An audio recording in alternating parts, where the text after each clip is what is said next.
Alrighty, so today we had a new record that was broken in MLS, but not really for a good reason because today we saw our record eighth head coach being fired this season, and this one I'll definitely dig in a little bit deeper because it involved one of my team, Minnesota United, as it was announced today that Adrian Heath, the only head coach of Minnesota United history in MLS, has officially been fired, and along with technical director Mark Watson also being fired at the same process. Now, obviously, I think the only big surprise coming out of this is maybe the timing itself, and also the fact that the Loons ownership actually decided to act after that 5-1 loss against LAFC because, obviously, as much as I know people have said the writings are on the wall, I didn't think this ownership will react this way and that decided to pull the trigger, even though again, the writings was on the wall, and a lot of people have been saying that it seems like Adrian Heath time with Minnesota United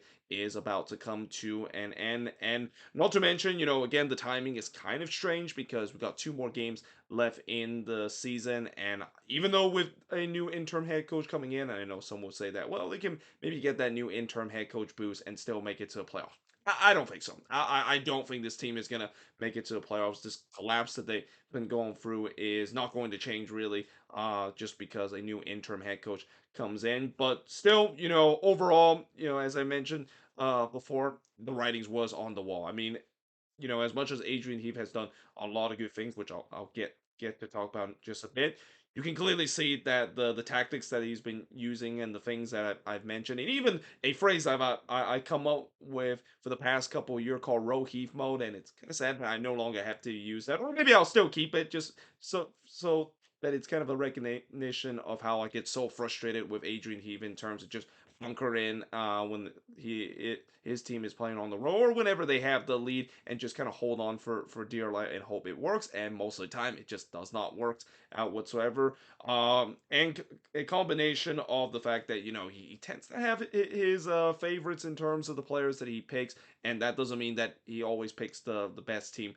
out there. And then of course he also have the infamous Adrian Heath dog house that we've seen over the years. Some of the best players that play for this Minnesota United club has been on, and unfortunately, they just never able to get out of the doghouse to a point that they were being traded to another place.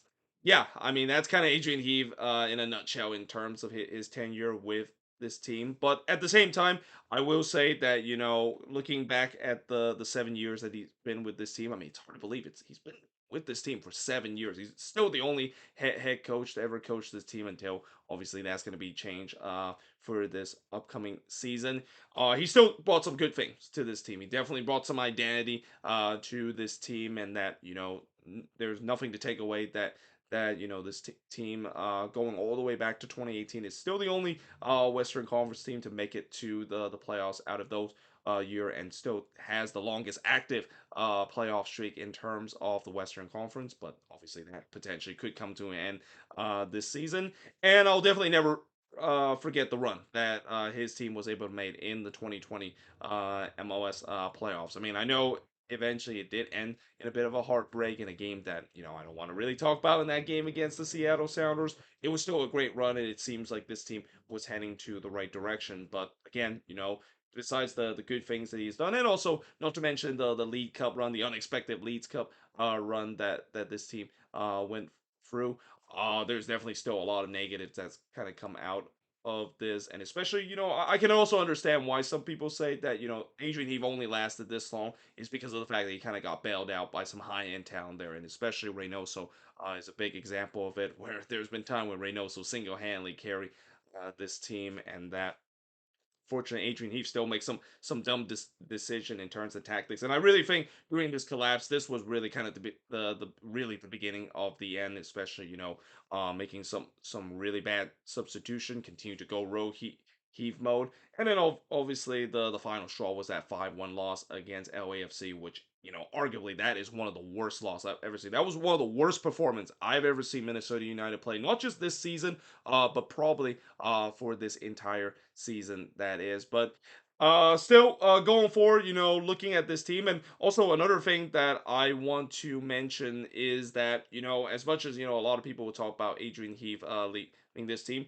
don't forget one thing that people are kind of overshadowed by this is the fact that Mark Watson is also being fired from this team, and Mark Watson obviously he's yeah, let's just say that besides the fact that he has got some moves correctly, bringing Reynoso was definitely a big hit. He hasn't really got a lot of moves correctly, and we have seen some players that come to this team that has just turned out to be a huge bust, especially designated player and also the number 9 position. Though I'll give credit the fact that bringing Timu Puki in has definitely helped a lot, and there are some moves that I would say that they got off of a bargain that turns out to be really well. But it just feels like with some of the decision that he's made has been kind of hit and miss. That's just not going to be enough if you want to be a competitive team. You can't be a team that's competing in MLS Cup, and this is why when you see some of the best team in the league, why exactly are the case? Well, not only they have a good head coach, but their GM and technical director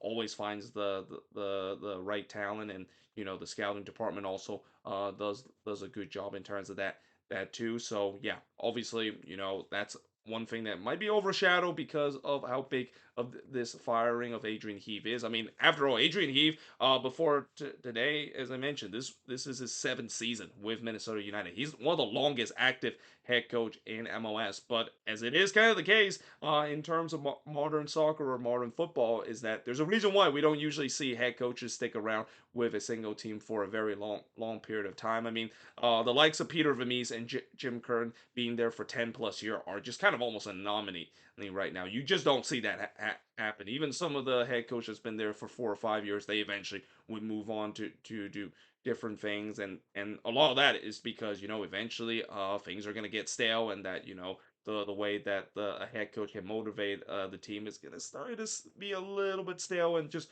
started to kind of doesn't really worked out on the players. And I think that's also another reason why the downfall of Adrian Heath it started to happen. But yeah, overall, this should be interesting to see who is going to replace. I mean, there are definitely some good head coach candidate that is floating around, especially with just so many head coaches that has been fired. We'll see whether if there's maybe going to be a coaching carousel, maybe a head coach that's been fired by one team but joined another team, or there's also some notable list of former MLS head coach that could be back in the fold. But one name I'm really hoping Minnesota would definitely want to pursue is Robin Fraser, because I've said this before with when Robin Fraser was fired by the Colorado Rapids.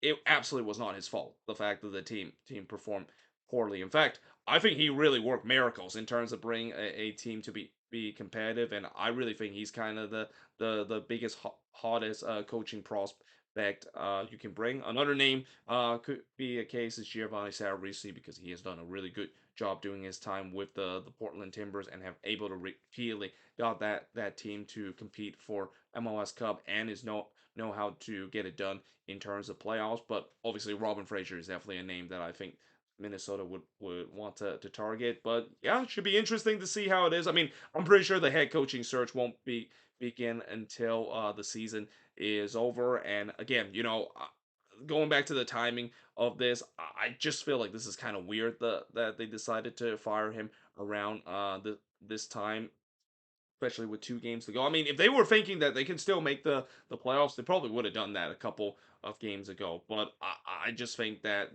now with just 2 games left in the season, and I know this team is still only 3 points out of the playoffs, and anything can happen, especially looking at how the Western Conference and how unpredictable it is. But I just think that even with the with this team having a new interim head coach, I don't know if it's going to be enough coaching boost to get them into the playoffs. Especially when you look at these last 2 games, you got a home game against the LA Galaxy. I mean, this team can win at home to save their life, and then the final game and the game on decision day is against Sporting KC on the road, a place that is pretty much a house of horror for Minnesota United, except for that one playoff game that they, of course, won back in 2020. But let me know in the comments below, what do you think of this? And that, yeah, I mean, if you're a Minnesota United fan like myself, do you think this move was the right decision? I mean, for me, I think yes, because of how things are start it has started to become stale with him, and that there's been a lot of Loons fans that's been demanding Heath to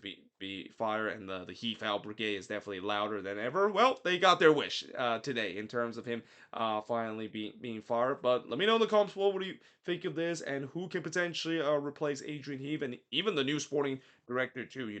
I would really love to see them get a sporting director that can actually get most of those moves correctly. I mean, I know, there are going to be times where there's going to be moves that are going to be bust, but I want to get a sporting director that gets most of the moves right. Not just some of the moves right and some of the moves wrong, but most of them right to get this team to be a competitive team. But yeah, hope you guys enjoyed this video. If you do, make sure you guys do like, smash the subscribe button, and yeah, I of course will see you guys next time.